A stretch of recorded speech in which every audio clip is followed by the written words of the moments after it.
அருட்பெருஞ்சோதி அருட்பெருஞ்சோதி தனிப்பெரும் கருணை அருட்பெருஞ்சோதி.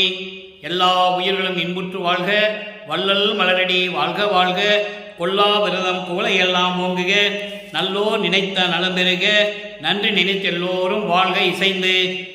உலக மக்களே, அறிவார்ந்த அன்பர்களே, ஆண்மநேய ஒருமைப்பாடுடைய அன்பர்களே, வல்லப்பம நம கருளிய திருவட்பாவில் 3ஆம் திருமுறையில் பதிகம் 13 ஆற்றா காதலின் இரங்கல் என்ற பதிகத்தில் இருக்கின்ற பாடலுடைய விளக்கங்களை பார்த்து கொண்டிருக்கிறோம். ஆற்றா காதலின் இரங்கல் மொத்தம் 11 பாடல்களை கொண்டது. இதுவரை 7 பாடலுடைய விளக்கங்களை பார்த்திருக்கிறோம். இன்று 8வது பாடலுடைய விளக்கங்களை நாம் பார்க்க போகிறோம். இந்த பாடலுடைய விளக்கத்தை பார்ப்பதற்கு முன்னால் ஒரு சிறிய முன்னுரை.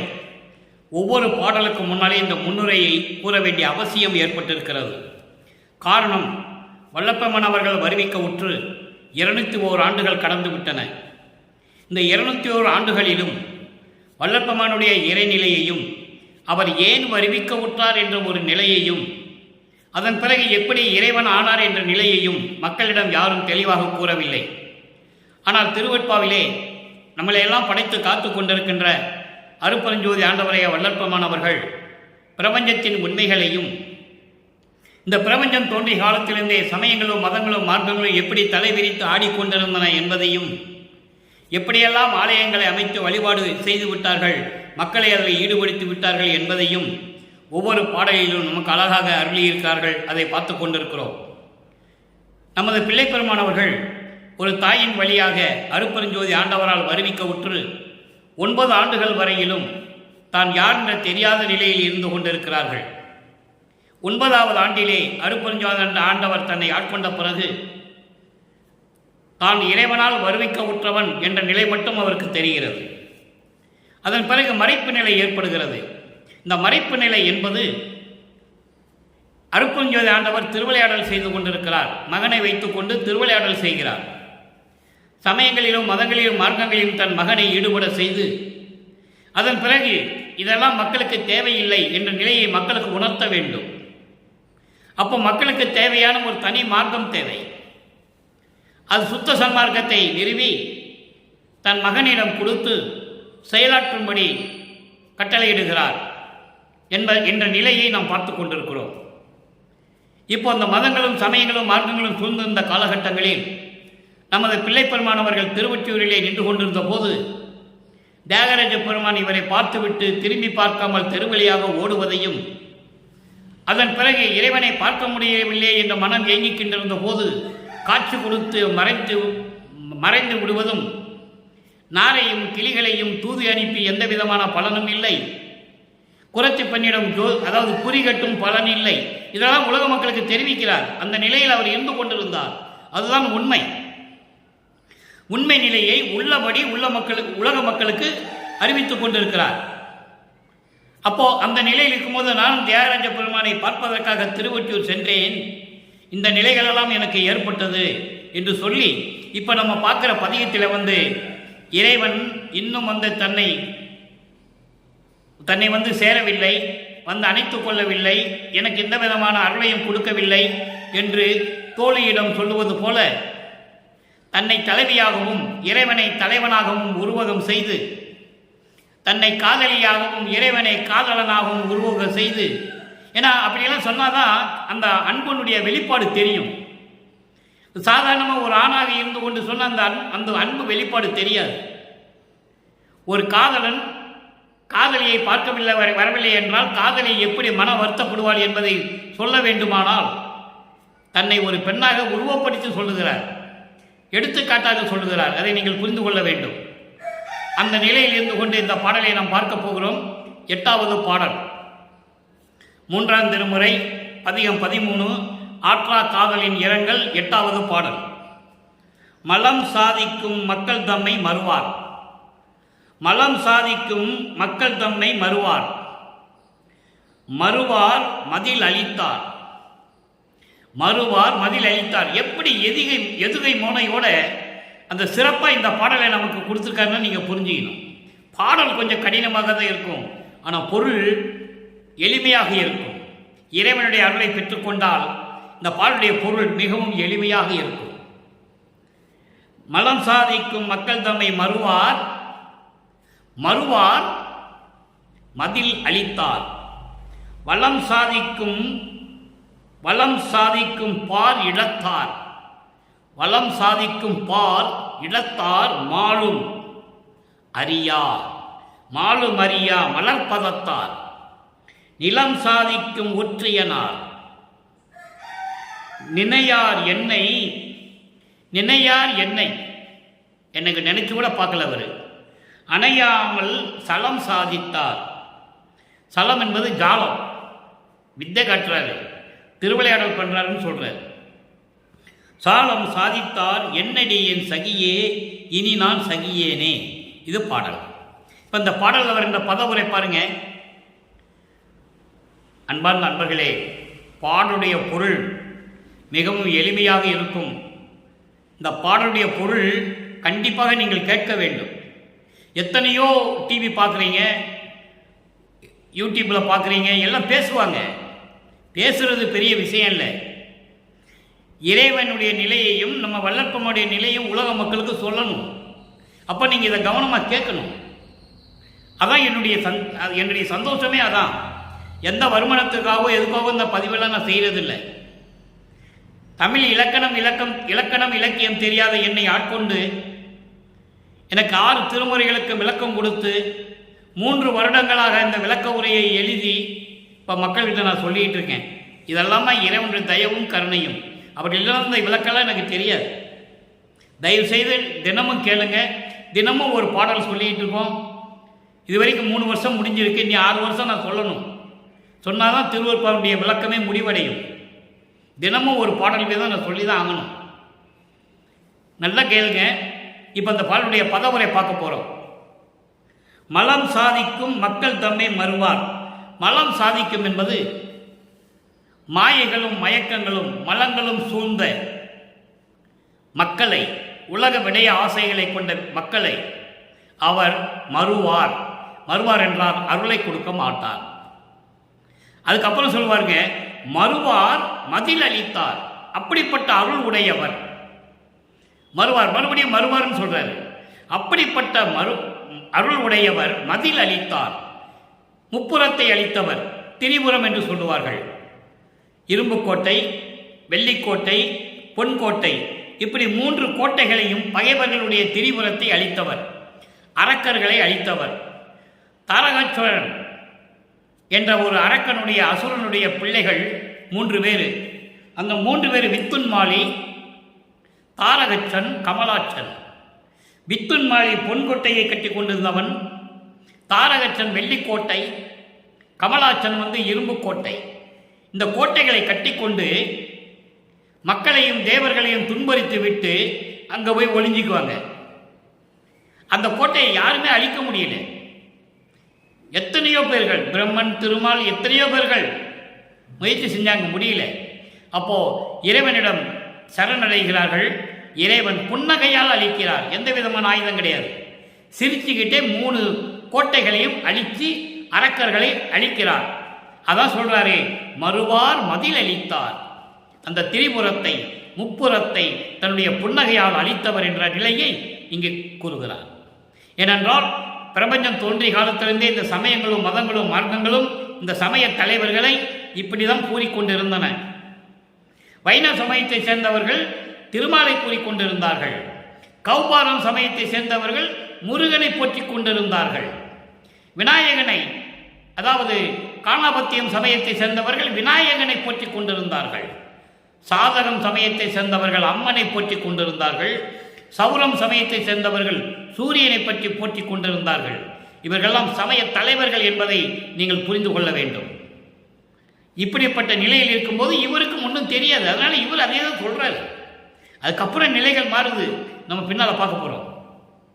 வளம் சாதிக்கும் பார் இடத்தார் மாளும். வளம் சாதிக்கும் என்பது அதாவது வலிமையோடு இருக்கின்ற, வலிமைக்கு உட்பட்ட, வலிமையோடு அந்த பார் பார் என்பது இந்த மண் உலகத்தை பெயர்த்து கொண்டு உள்ளே சென்று இறைவனுடைய திருவடியை பார்க்க முயற்சி செய்தான் திருமால். அப்பவும் முடியல. அதான் சொல்றாரு, வளம் சாதிக்கும் பார் இடத்தார் மாலும் அறியா மலர்பதத்தார். அப்படிப்பட்ட திருமாலும் அது அழகா சொல்லுவார், நெடுமாலும் பன்றி என நெடுநாள் விரைந்தும் காணறியா பூம்பாதங்கள் என்று சொல்லுவார். திருமால் பன்றி உருவம் எடுத்து இறைவனுடைய திருவடியை பார்ப்பதற்காக செல்லுகிறான். இறைவனுடைய திருவடியை பார்க்க முடியவில்லை. அதை அழகாக கூறுவார்கள் வல்லற்பமானவர்கள்.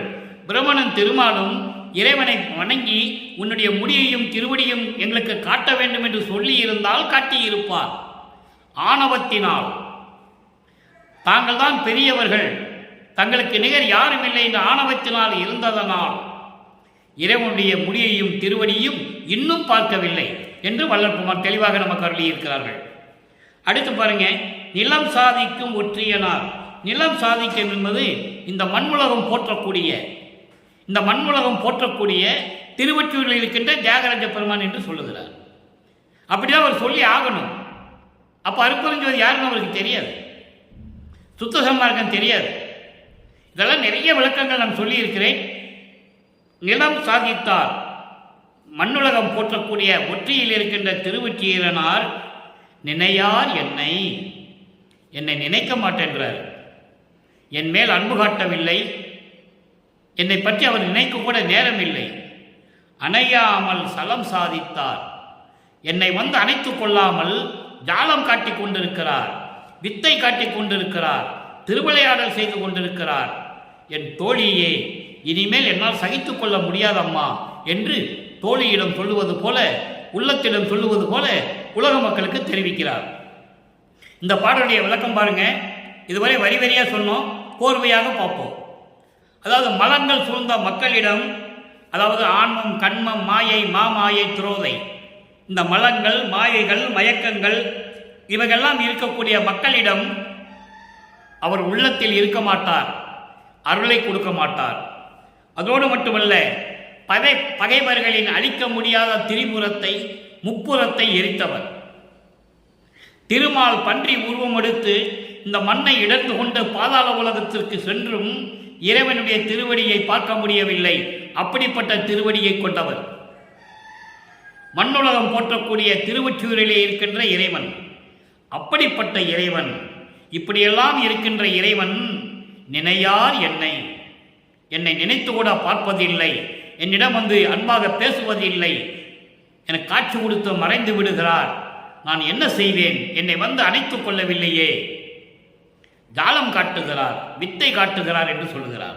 வித்தை காட்டுகிறார், திருவிளையாடல் செய்து கொண்டிருக்கிறார், என்னை பார்த்து தெருவழியாக ஓடிக்கொண்டிருக்கிறார். என் தோழியே, நான் என்ன செய்வேன்? எதுவும் தெரியாமல் திகைத்து கொண்டிருக்கிறேனே என்று சொல்லி இந்த பாடலை நாம் கருதியிருக்கிறார்கள். இதனால் உலக மக்களுக்கு தெரிவிப்பது எப்படி? உலக மக்களுக்கு தெரிவிக்கிறார். இது தன்னை தலைவியாகவும், இறைவனை தலைவனாகவும், தன்னை காதலியாகவும், இறைவனை காதலனாகவும், உள்ளத்தை தோழியாகவும் வர்ணனை செய்து இந்த பாடலை அருளியிருக்கிறார்கள்.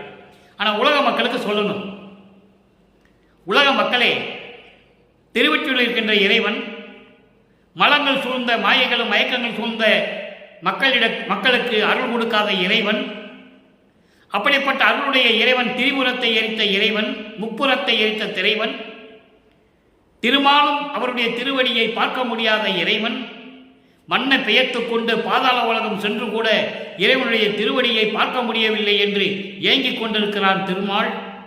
அப்படிப்பட்ட இறைவன், மண்ணுலகம் போற்றக்கூடிய திருவொற்றியூரிலே இருக்கின்ற இறைவன் என்னை இன்னும் பார்ப்பதற்கு நினைக்க கூட அவருக்கு நேரமில்லை, நினைப்பதில்லை, என்னை அணைத்துக் கொள்ளவில்லை, ஜாலம் காட்டுகிறார், வித்தை காட்டுகிறார், திருவிளையாடல் செய்து கொண்டிருக்கிறார். உலக மக்களே, நான் இந்த நிலையில் இருந்து கொண்டு மன துயரத்தோடு திருவொற்றியூரிலே நின்று கொண்டிருக்கிறேன் என்று சொல்லி இந்த பாடலை நமக்கு அருளியிருக்கிறார்கள்.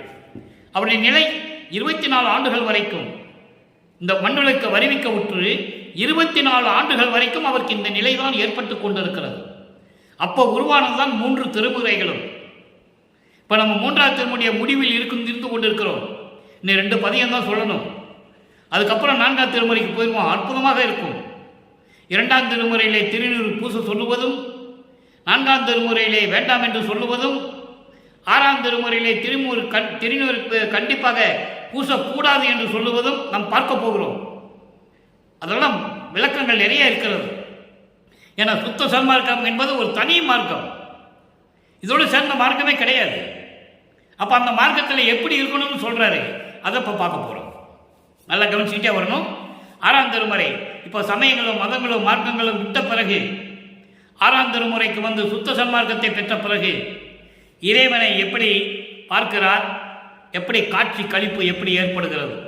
அங்கே இறைவனை பார்க்க முடியல,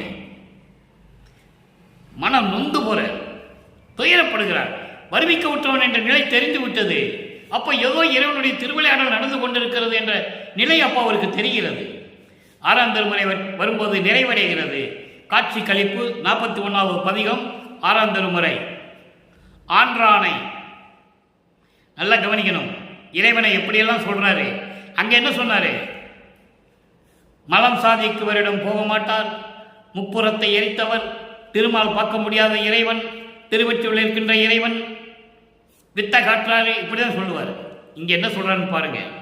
ஆன்றானை, ஆன்றானை, அறிவானை, அழிவிலானனை, அழிவிலானை, அழிவில்லாதவனை, அருப்பெருஞ்சோதியினானை, அலர்ந்த ஜோதி, அலர்ந்த ஜோதி, மூன்றானை.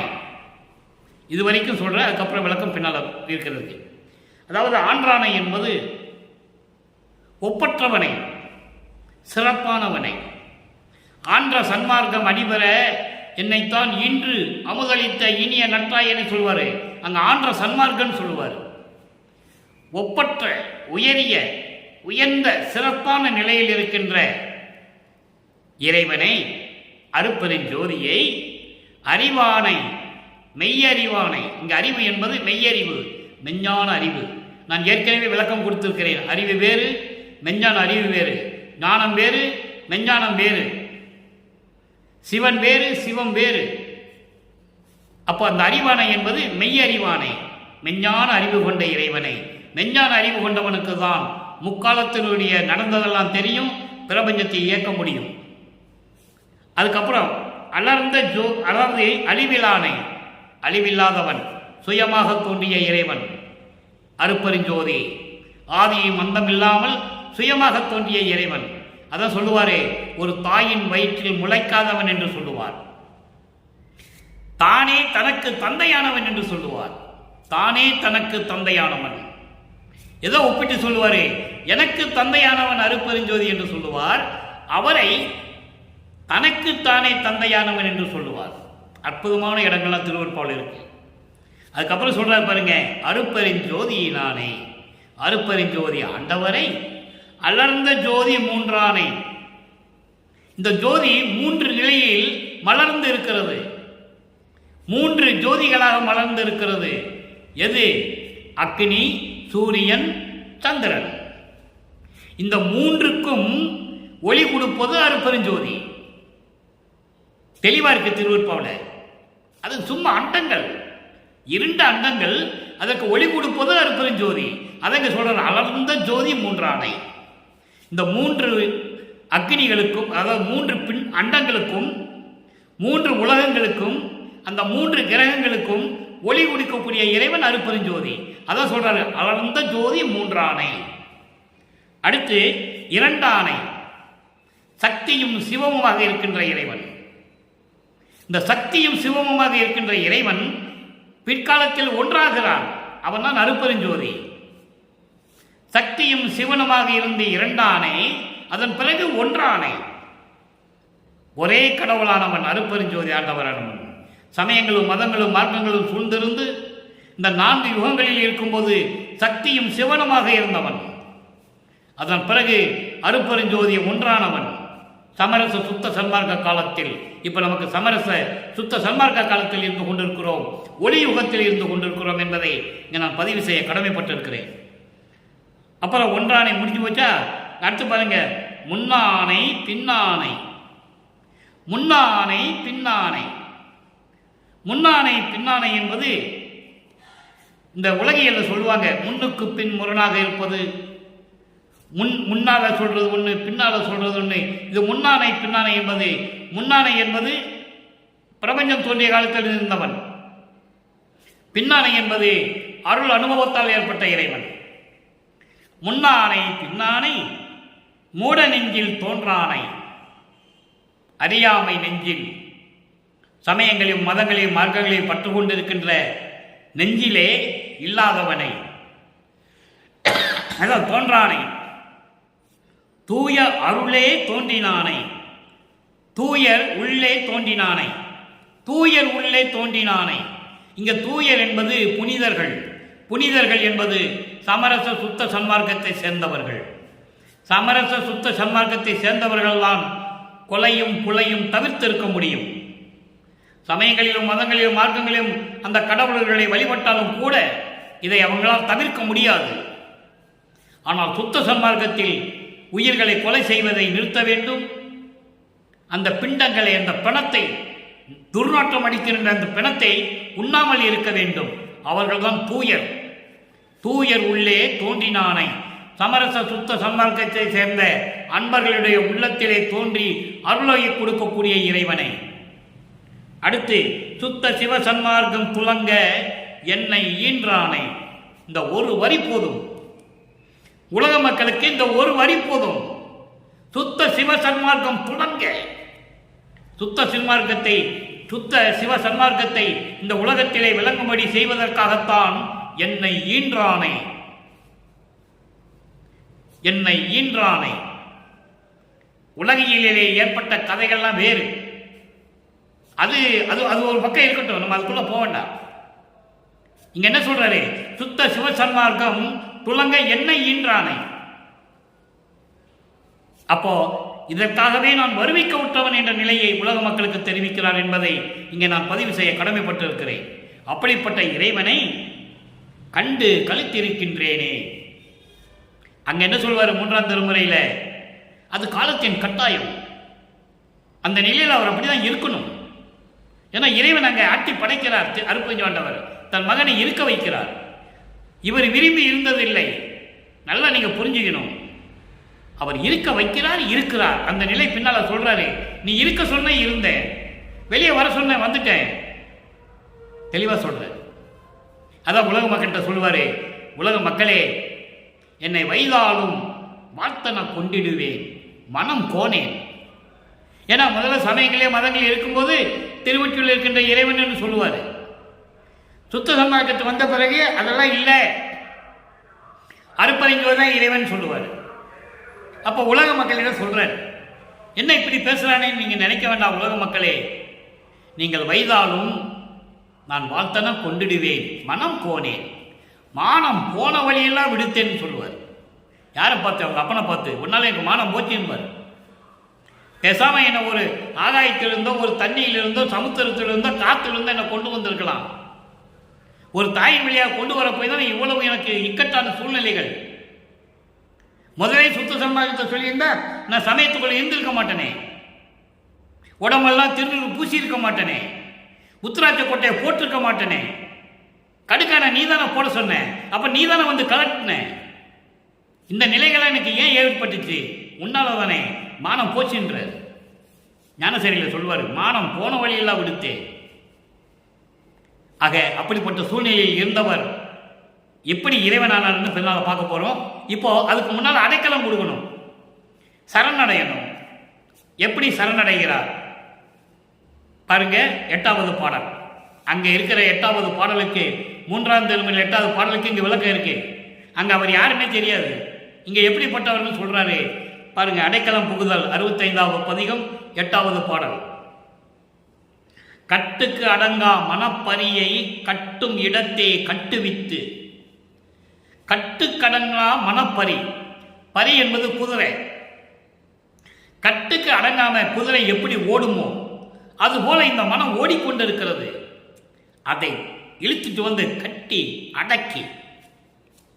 எவ்வளவு அற்புதமா சொல்ற நீ பார்க்கணும், கவனிக்கணும். கட்டுக்கடங்கா மனப்பரியை கட்டும் இடத்தை கட்டுவித்து. அப்படிப்பட்ட குதிரையை, இந்த மனக்குதிரையை, மன ஓட்டத்தை கட்டுவித்து அடக்கி என் மட்டுக்கு அடங்கா, என் மட்டுக்கு அடங்கா ஆங்கார மாதமாம் அடங்கா அடக்கு வித்தே. என் அளவில், என் மட்டில் சொல்றார், என் அளவில் அடங்காத காமம், குரோதம், லோபம், மோகம், மதம், ஆச்சரியம் என்ற அந்த ஆங்காரம் பிடித்த, அகங்காரம் பிடித்த அத்தனை துரிசுகளையும் அடக்கி, அடங்காதவையெல்லாம் அடக்கி என்று சொல்லுகிறார். அடங்கா அடக்கு வித்தே. காமம், குரோதம், லோபம், மோகம், மதம், ஆச்சரியம் போன்ற இந்த துரிசுகளை, குற்றங்களை, அடங்காதவைகளெல்லாம் அடக்கி வித்து ஏட்டுக்கு இசைத்த இரண்டும், எட்டுக்கு இசைத்த இரண்டும் எனக்கு இசைவித்து, எட்டுக்கு இசைந்த இரண்டும், எட்டோடு இரண்டையும் பொருத்தி, எட்டும் இரண்டும், எட்டு என்பது அகரம், இரண்டு என்பது உகரம். அகரம் என்பது ஆன்மா, உகரம் என்பது ஜீவன். ஆன்மாவும் ஜீவனையும் ஒன்றாக்கி எனக்கு இசைவித்து, எனக்கு சொல்லி, ஆன்மாவுடைய நிலை என்ன, ஒரு ஜீவனுடைய நிலை என்ன, ஆன்மாவும் ஜீவனும் கலந்து கொண்டால் அதனுடைய நிலை என்ன, அகரமும் உகரமும் சேர்ந்ததுதான் யகரம், இந்த உடம்பு. யகரம் என்பது உடல். அப்போ இதையெல்லாம் எனக்கு சொல்லிவித்து, எனக்கு கற்றுக் கொடுத்து, எல்லா இன்னமுதம் அட்டு கொடுத்தே அறுத்துகின்றாய். எல்லா இன்னமுதும் அட்டு கொடுத்து அறுத்துகின்றாய். உலகியல் விளக்கம் என்ன என்றால், அட்டு கொடுத்து என்பது சமைப்பது, சோறு சமைப்பது, குழம்பெல்லாம் சமைப்பது. அட்டு கொடுத்து என்பது சமைப்பது. இந்த இன்னமுதத்தை எல்லாம் எனக்கு கொடுத்து ஊட்டுகின்றாய். அமுதத்தை சமைக்க முடியாது. அப்போ எல்லா அமுதத்தையும் எனக்கு கொடுத்து எனக்கு ஊட்டுகின்றாய் என்று சொல்லுகிறார். நீ சாப்பிடணும் கூட கொடுக்கல, மகனுக்கு ஊட்டி விடுகிறார். அறுத்துகின்றாய், அறுத்துகின்றாய். மகனுக்கு எப்படியெல்லாம் செய்கிறார் பாருங்க. இதெல்லாம் மக்களிடம் யார் சொன்னது? ஒரு ஆளும் கூட கிடையாது. யாரை சொல்லியிருந்தா நீங்கள் எனக்கு இன்ஃபார்ம் பண்ணுங்க, தெரிவிக்க சொல்கிற பார்க்கலாம். இப்படியெல்லாம் எல்லா அமுதங்களையும் எனக்கு ஊட்டுகின்றாய். அடியேன் முன் அடைக்கலமே. அடைக்கலம் புகுந்துட்டார். அடைக்கலம் சொல்லியாச்சா? இப்போ அடைக்கலம் சொன்னால் சரணடைஞ்சிட்டோம்னா பற்றுகள்லாம் அறுத்துடணும். பற்றுகள் இந்த உடல், பொருள், ஆவி என்னென்ன இருக்கோ பூரா அவருக்கு கொடுத்துடணும். இவருக்கு எந்த விதமான சுதந்திரம் இருக்கக்கூடாது. அப்போதான் தான் இவர் இறைவனோட போக முடியும், இறைவன் இவரோட வர முடியும். தனக்குன்னு பற்றுகள், பந்தங்கள், பாசங்கள் இருந்தால் முடியாது. அந்த நிலையை உருவாக்குவதற்குத்தான் மகனை அடுத்த நிலைக்கு கொண்டு செல்லுகிறார். நல்லா கவனிக்கணும். நீங்கள் உலகியல்ல 201 வருஷமாக வளர்ப்பமான பற்றி சொல்லும்போது கீழே இருந்து தான் போனார், கீழே இருந்து தான் போனாருன்னு சொல்லுவாங்க. போய் தான் ஆகணும். ஏன்னா அங்கே திருவிளையாடல் நடந்துக்கிட்டு இருக்கு. அவர் எங்கள் அப்பா இவர் அந்த மாதிரி புஷ் பண்ணி கொண்டு போகிறாரு. ஏன்னா உலக மக்களுக்கு தெரியப்படுத்தணும். கடைசியில் மகனை இறைவன் சொல்லணும், உலக மக்கள்கிட்ட சொல்லணும். அவன் ஏற்கனவே என்கிட்ட இறைவனாக இருந்தவன்ப்பா, அவன் தான் இப்போ பிரபஞ்சத்தை இயக்கிட்டு இருக்கான்னு உலக மக்களுக்கு அறுப்பஞ்சாண்டவர் சொல்லணும். அப்போ அந்த தகுதியை கொண்டு வரணும் மகனுக்கு. அதான் கைமாறில் சொல்லுவார். அந்த பதியத்தை பார்க்க போகிறோம். என்ன கைமாறு செய்ய போகிறேன்னு கேட்பார். இப்போ சரணடைஞ்சாச்சு, அடைக்கலம் வந்தாச்சு. இப்போ பற்றுகளை அறுக்கணும். புன்மார்க்கத்து உள்ளும் புறத்தும் வேறாகி புகன்ற சொல் அன்று. புன்மார்க்கம், இந்த சமய மார்க்கம், மத மார்க்கம், மார்க்கங்களுடைய நிலைகள், அவைகள் சொல்லப்படுகின்ற பொய்கள் எல்லாம் இங்கே கிடையாது. இது நான் சொல்றது அது முன்னுக்கு பின் வேறாகி முரண்பாடுகளாக சொல்லுவார்கள். அதை ஒரு இடத்துல சொல்லுவார். கோயிலை கட்டிட்டான். சிவன் கோயிலேயே திருவொற்றியூரில் இருக்கிற வழிபாடு இங்கே சிதம்பரத்தில் இருக்காது. திருவொற்றியூரில் சிதம்பரத்தில் இருக்கிற வழிபாடு அங்கே மதுரையில் இருக்காது. அவங்களுக்குள்ளே வேறுபாடு இருக்கும். முன்னுக்கும் பின் முரணாடு சொல்கிறார். புன்மார்க்கம் உள்ளும் புறத்தும் வேறாகி முரண்பாடுகளாகி சொல்ல வார்த்தை அல்ல நான் சொல்றது. நும் பொன்னடி கண்ட சன்மார்க்க சங்கத்து சாதுக்கள் காண சத்தியம் சத்தியம் சத்தியம் சொன்னேன். இங்க சாதுக்களை எவ்வளவு உயர்வா சொல்றாரு பாருங்க. உன் பொன்னடி கண்டனே. எப்போ கண்டேன்? சமரச சுத்த சம்பாகத்தை பெற்ற பிறகு உன் திருவடியை நான் கண்டேன். பொன்னான உன் திருவடியை பார்த்தேன். அந்த திருவடிக்கு சமர்ப்பிக்கிறேன். எப்படி? சாதுக்கள் முன்னால். நல்லா கவனிக்கணும். நீங்கள் யார் சாதுக்களை மதிக்கிறான்றீங்க? சுத்த சமக்கத்தை சாதுக்களை யார் மதிக்கிறா? ஒரு ஆள் கூட கிடையாது. அவன் என்ன பண்ணுறான், ஏது பண்ணுறான், எப்படி அவன் வாழ்க்கை ஓடுதுன்னு யாராவது விசாரிக்கிறாங்களா? இல்லை. ஆனால் அந்த ஒற்றுமை இல்லை. அதனால இங்கே சொல்றாரு, சாதுக்கள் காண, சாதுக்களை உயர்த்தி சொல்றாரு. சுத்த சமாஜத்தை சேர்ந்த சாதுக்களை எவ்வளவு உயர்வ சொல்ற பாருங்க. சாதுக்களுக்கு முன்னால் அவர்கள் பார்க்கும்படி உன் திருவடிக்கு நான் சத்தியம் சத்தியம் சத்தியமாக சொல்லுகிறேன் என்று சொல்லுகிறார். எவ்வளவு அற்புதம் பாருங்க. அதுக்கு அடுத்து பாருங்க, தன் மார்க்கத்து உன்னுடைய மார்க்கத்திற்கு, உன்னுடைய சுத்த சன்மார்க்கத்திற்கு எனது உடல் பொருள் ஆவி அத்தனையும் தந்தனன், உமக்கே தந்தனன். உனக்கு கொடுத்துட்டேன். ஏன்னா கொடுத்தாதான் இறைவனாக முடியும். சரணடைகிறாரு. அதுக்கப்புறம் இந்த உடல் பொருளாகவே அவருக்கு கொடுக்கிறாரு. தந்தனன் திருவருள் சன்னதி முன்னே, எங்கே? சத்தியஞான சபையின் முன்னால். சத்தியஞான சபைக்கு யாரும் போக முடியாது, படியை ஏற முடியாது. போகலாம், மண்டபத்தில் உட்காந்துட்டு வரலாம், பிரம்மன் திருமாலே போக முடியாது. அந்த கீழ் படி இருக்குதுங்களா, அந்த படியில் விட கால் வச்சு அவங்க ஏற முடியாது. பாட்டில் சொல்றாரு, நான் ஒருத்தன் தான் போவேன் உள்ளன்ற. அப்போ எப்படி இருக்கணும்? கொலையும் புலையும் தவிர்த்திருக்க வேண்டும். பிரம்மனும் திருமாலும் வருணமா கொலை பாதகர்கள் என்று சொல்லுவார். விதவிதமாக கொலை செய்த கொலை குற்றவாளிகள் என்று சொல்லுவார். பாடல்ல இருக்கு, யாரும் மறுக்க முடியாது. ஏன் சொன்னார் என்றதை புரிஞ்சுக்கணும், உலக மக்களுக்கு தெரியப்படுத்தணும். அவங்களாம் எப்படி இருந்தாங்க, எப்படி போர் செஞ்சாங்க, யார் யாரை கொலை செஞ்சாங்க, எப்படி காமத்திலே திளைத்துக் கொண்டிருந்தார்கள். பாட்டில் இருக்கு. போருக்கு உரியார் மாலையன் பொங்க ஆதியோ போகின்னு சொல்வார். இந்திரன் போகின்னு சொல்லுவார். இன்னும் முளை மதத்தை ஈர்க்கும் புகுதாத முளை மதத்தை இன்னும் தவித்தார் இல்லையடி என்று சொல்லுவார். இன்னும் மோகத்தை விடலையே அவங்க. போர் குணத்தை விடல, மோகத்தை விடல, எதுவுமே விடலைன்னு சொல்றாரு. போருக்கு உரியவர்கள் என்று சொல்லுவார். அப்ப சுத்த சமாதானத்துக்குள்ள போகணும்னா, சத்தியஞான சபைக்கு போகணும்னா புலையும் கொலையும் தவிர்த்து இருக்க வேண்டும். அதான் பெருமானவர்கள் அறிவித்திருந்தார்கள், கொலையும் புலையும் தவிர்த்தவர்கள் உள்ளே புகவும். எங்க போர்டு இருக்கு? இல்லை. எங்கேயோ மேலே அண்ணாந்து பார்த்தாலும் தெரியும். ஏன் ஒரு பெரிய பிளாஸ் போர்டு வைக்கிறது? அவங்களுக்கு அந்த எண்ணம் வராது. அதனால தான் பெருமான் இங்க சொல்றார், சாதுக்கள் காண சத்தியம் சத்தியம் சொன்னேன், என் மார்க்கத்தை எப்படி ஏனும் செய்கிப்பீர். நீ என் மார்க்கத்தில் நான் இருக்கிறேன், நீ என்ன வேணாலும் செஞ்சிக்கோ, எனது உடல் பொருள் ஆவி அத்தனையும் நான் கொடுத்து விட்டேன். என்னை பள்ளி எழுப்பி மெய்யின்பம் தந்தீரே. என்னை அறியாமையிலிருந்து கொண்டு வந்து சமயங்களிலும் மதங்களிலும் மார்க்கங்களிலும் நீக்கி கொண்டு வந்து எனக்கு பேரின்பத்தை கொடுத்து விட்டேரே என்று சொல்லி சரணடைந்து தன்னுடைய உடல் பொருள் ஆவியை கொடுத்துட்டார். இப்போ அந்த நிலையை எப்படி சொல்லணும்? வியப்பா சொல்லணும். 71ஆம் பதிகம் அந்தோ 10 வியப்பா சொல்லுவார். 8வது பாடல், 8வது பாடலில் சொல்லுவார், திணைத்தனையும். திணைத்தனையும் என்பது, திணை என்பது சின்னதாக இருக்கும், மஞ்சள் கலரில் திணை சின்னதாக இருக்கும், கேழ்வரகு மாதிரி, அதை விட சின்னதாக இருக்கும். அது மாதிரி சிறிதளவு கூட அறிவறியா சிறியன் என நினையாமல், நான் உனது மகன்தான், சின்னவனாக இருக்கின்றானே என்று கூட கொஞ்சம் கூட நினைக்காம, நல்லா கவனிக்கணும் நீங்கள் விளக்கத்தை, கொஞ்சம் கூட நினைக்காம, நமது மகன் தானே, சின்ன வயசு பையன் தானே என்று கூட கொஞ்சம் கூட நினைக்காம சித்தியான அனைத்தும் என் வசமாக்கி, எல்லா சித்திகளையும், அதாவது படைக்கும் தொழில், 5 பூதங்களை அடக்கி ஆளுவது, எல்லா தத்துவங்களை கடப்பது, அந்தங்களை கடப்பது, சரியக்கிரிய யோக ஞான நிலைகளை கடப்பது, எல்லா சித்துகளையும் எனக்கு கொடுத்து இந்த பிரபஞ்சத்தை இயக்கக்கூடிய அளவுக்கு எனக்கு சக்தியை கொடுத்தாயே, என் வசமாக்கி, என் வசமாக்கி, அனைத்தும் என் வசமாக்கி அருள் அமுதம் எனக்கு அளித்தான். கன்ஃபார்மா சொல்றாரு உலக மக்களுக்கு, உறுதியா. யார் சொன்னது? யார் சொல்லல? இந்த பிரபஞ்சத்தில் எத்தனையோ பேர் தோன்றினார்கள், கோடி கோடி ஆளுகள். அதெல்லாம் கிடையாது. அடுத்து பாருங்க, 72வது சன்மார்க்க நிலை. சன்மார்க்க நிலை எப்படி இருக்கும்?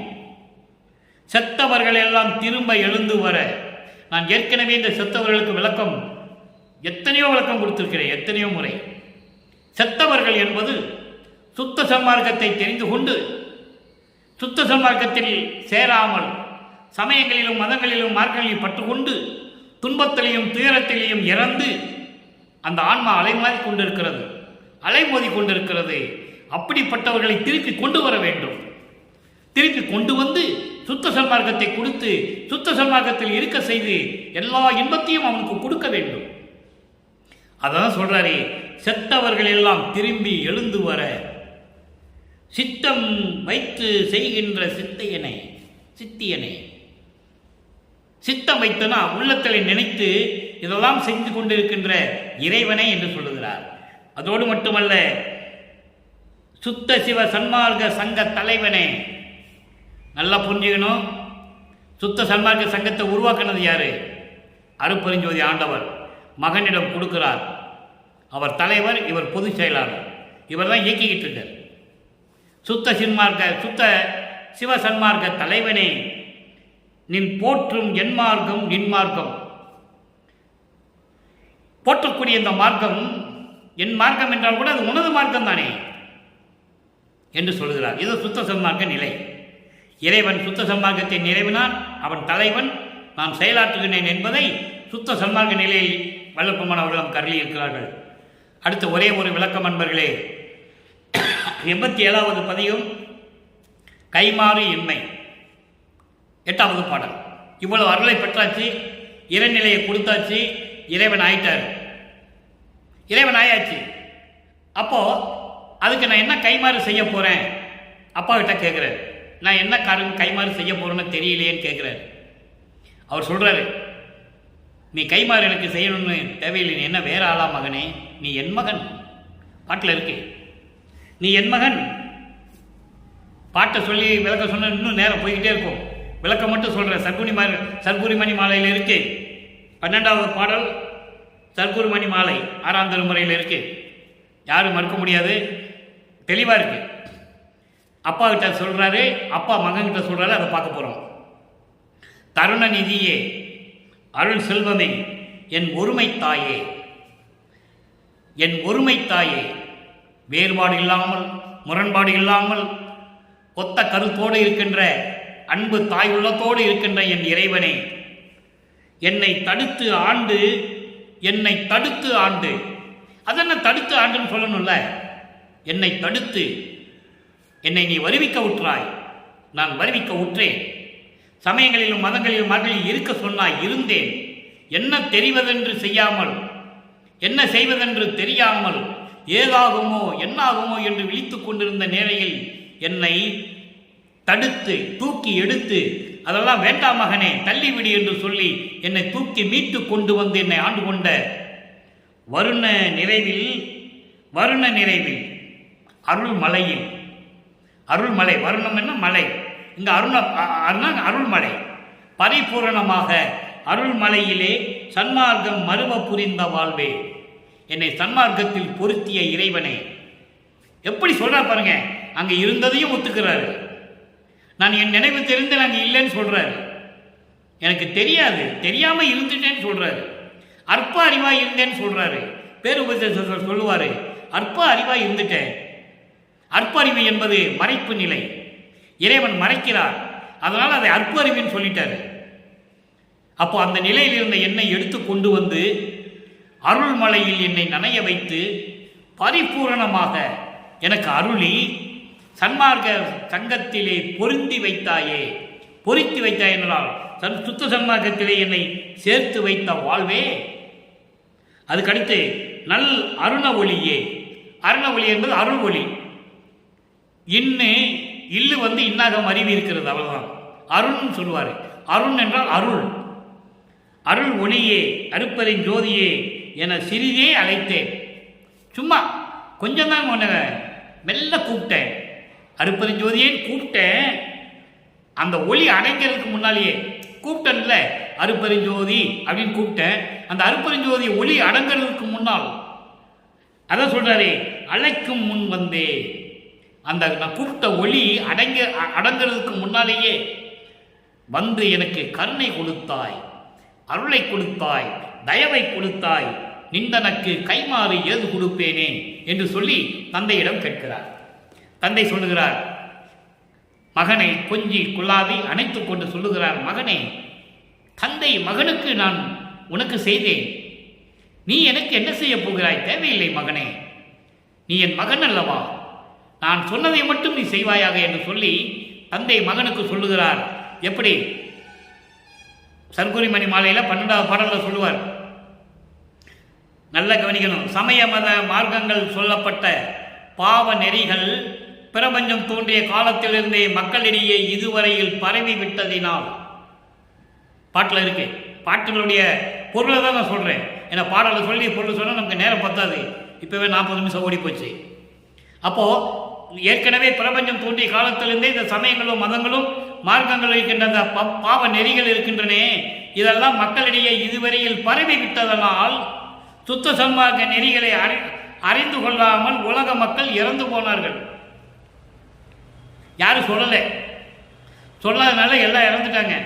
இப்போ அவங்களை திருப்பி கொண்டு வரணும்.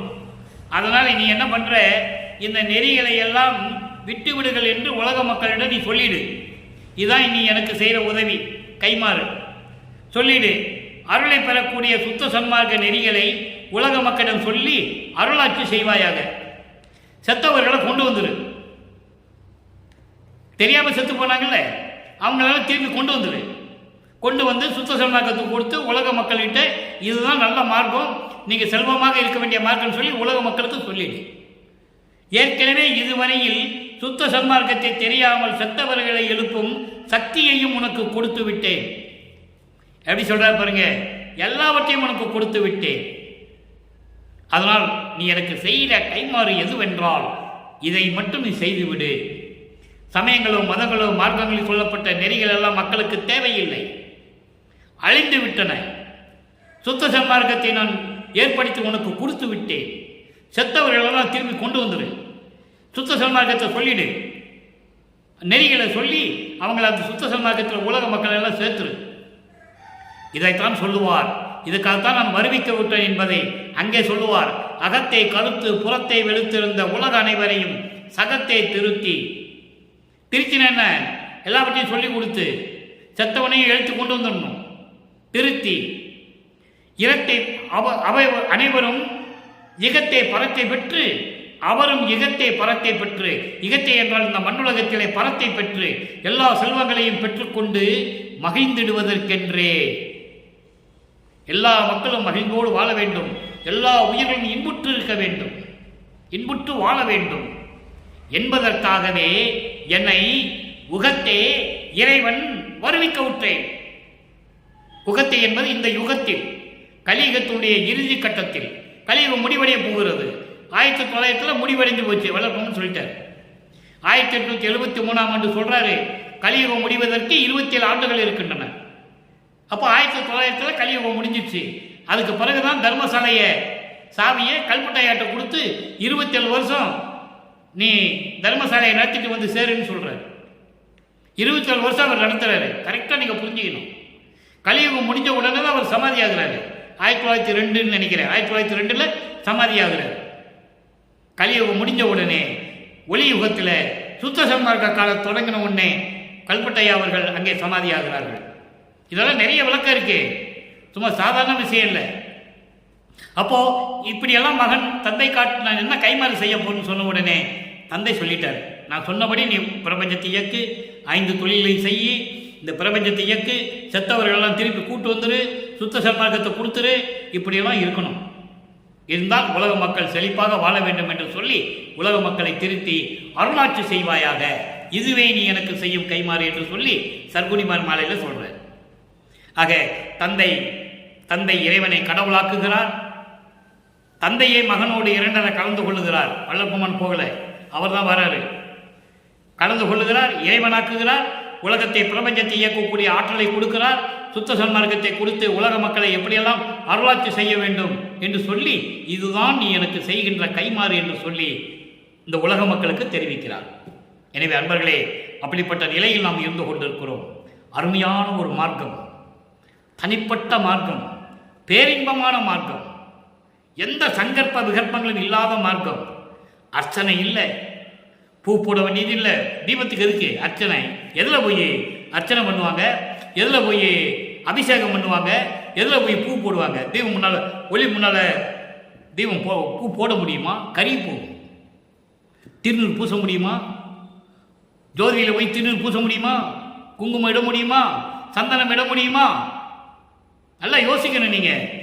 அது மட்டும் இல்லை, இறைவன் வல்லப்பெருமான் அவர்கள் அறையிலிருந்து தான் வழிபட்ட தீபத்தை கொண்டு வந்து இதில் அருட்பெருஞ்சோதி ஆண்டவர் இருக்கிறார், நீங்கள் ஆராதனை செய்யுங்கள், ஞானசரியை படிங்கள் சொல்லி தீபத்தை மட்டும்தான் எழுதி வெளியே எடுத்து வச்சாரு.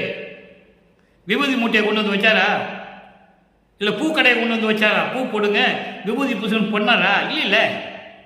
அதைத்தான் சத்தியஞான சபையில் நடந்து கொண்டிருக்கிறது. அங்கே எந்த விதமான சங்கற்ப விகற்பங்கள் இல்லை, விபூதி கிடையாது. ஏன்னா அதை ஒரு தனிப்பட்ட ஒரு அன்பர் நீதிமன்றத்துக்கு போய் கொண்டு வந்ததுனால அது நடக்குது. சரி, அதெல்லாம் ஒரு பெரிய டாபிக், அது தனியாக ஒரு நாளைக்கு பேசுவோம். இப்போ இந்த பொருளுடைய விளக்கத்தை சொல்லியாச்சு. அப்படிப்பட்ட சுத்த சன்மார்க்கத்தை சேர்ந்து நீங்கள் இறைவனை வணங்கி இறைவனுடைய அருளையும் செல்வங்களையும் எல்லாம் பெற்றுக்கொண்டு நீடூழி வாழ்க வாழ்க என்று இறைவன் தயவோடையும் கருணையோடையும் வாழ்த்தி விடைபெறுகிறேன். இந்த வள்ளலார் ஊழியன். மீண்டும் நாளை சந்திப்போம். நன்றி, வணக்கம். அருட்பெருஞ்சோதி அருட்பெருஞ்சோதி, தனிப்பெரும் கருணை அருட்பெருஞ்சோதி.